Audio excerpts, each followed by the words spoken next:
All right, wrist cars. We want to focus on one arm here, and what we're going to have you do is have your elbow bent at 90 degrees at your side here. We want to make sure that our forearm and our palm are facing up towards the ceiling the entire time. With your opposite hand here, I want you to grab and hold the middle of your forearm to help keep you from rotating the forearm back and forth. So we're going to start with our palm facing up, and we're going to drive, and I want you to bring that pinky finger towards your midline here. We want to try to keep our fingers straight, and as we go to midline here, we're going to drive and extend our wrist so that our palms are facing out.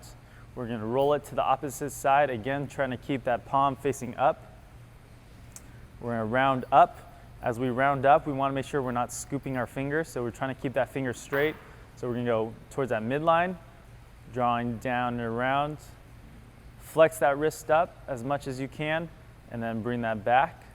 And then we're going to reverse it. So you're going to start again from the middle. We're going to go towards our thumb side now, reaching our hand outwards.